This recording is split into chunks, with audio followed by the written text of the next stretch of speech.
As we finish up this section on the Rice expression and how to do calculations with it, I thought I'd give you a taste for how it will be applied in the coming weeks as we look at real chemical systems that have particular value to us. In particular, I'm going to take a look at the Rice expression applied to an acid-base chemical reaction, one in which you want to know the pH of a solution.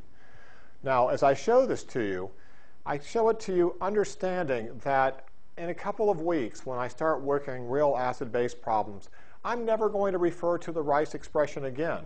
From then on, I'm going to show you lots of fancy tricks for avoiding having to work very hard to get your answer. Yet, it's important as I leave this section on the Rice expression that you really do appreciate that this is the core, this is the root way that one goes about solving these problems. And you don't ever want to lose sight of that fact, because if you get too lost in the simple sorts of solutions that will come later, then you won't see the bigger picture of where it all came from. So I'm going to go ahead and work a problem here. I want to know what the proton concentration is for a 0.1 molar formic acid solution. Formic acid is ant bites. It's that sting you feel when you get bitten by an ant. Now, right here at this point, you can see two different concentrations. One of them is the starting concentration, and one of them is the equilibrium concentration. Well, this must be for some sort of equilibrium expression, and it is. It's formic acid, right here, dissociating to make protons and the base. Notice that this is that.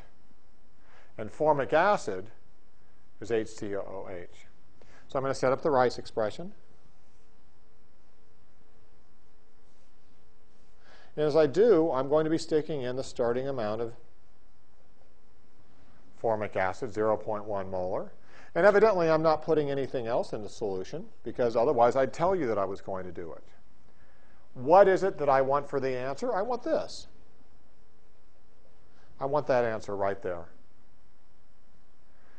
Well, remember, the way you work this problem is by identifying everything in terms of a single variable. So let's let x be the amount of the proton. That must mean then that I am making x.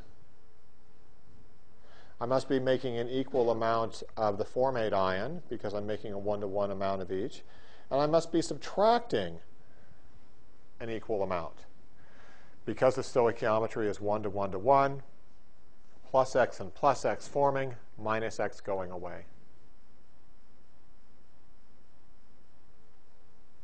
So this is the amount of formic acid going away. This is the amount of proton and formate that are formed. I have written my Rice expression so that everything is in terms of a single variable.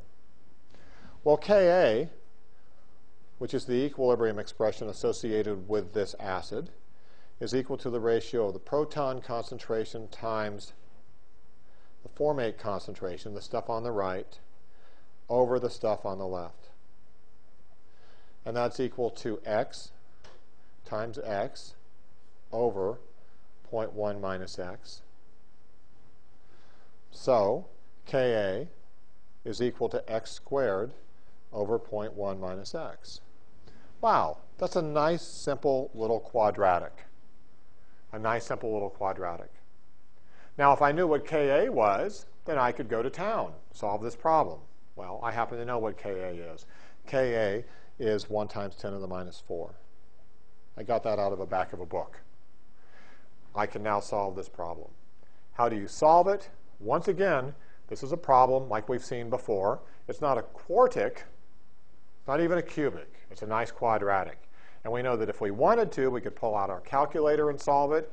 Heck, I could do my little iterative method like I did when I didn't have a calculator in the old days, where I'd stick in 1 and 0.1, oh, that didn't work. Let me stick in 0.01 and whatever, trying to get there. Or I could turn this into a quadratic equation solution. I could rearrange everything and put everything in terms of A and B and C to be able to solve it. But regardless, there is a way to solve this problem. And in fact, I'm going to show you a little trick one of the things that's coming is I'm going to teach you that that x there in the denominator, that 0.1 minus x there in the denominator, that x is really small, and I can ignore it mathematically. So that this problem is going to simplify to become 1 times 10 to the minus 4 times 0.1 is equal to x squared, or that x, which is my proton concentration, is equal to 10 to the minus 2.5 molar. Now, I don't expect you to understand what I did just then. That's what we're going to learn moving forward in the course. But the reason I show this to you here right now is because I want you to remember as you leave this particular lecture that when we start doing 105 million different acid-base reactions, this Rice expression here is the root for how that happened.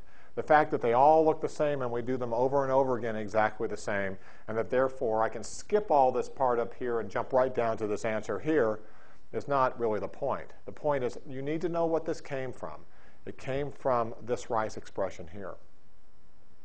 As I finish up then, do understand that for the next 6 or 7 weeks of material that's presented in lectures, no matter what kind of equilibria we're looking at, the key thing to understand is that you were starting with an initial concentration of material which is not at equilibrium, and you're wanting to learn what the final concentration is at equilibrium.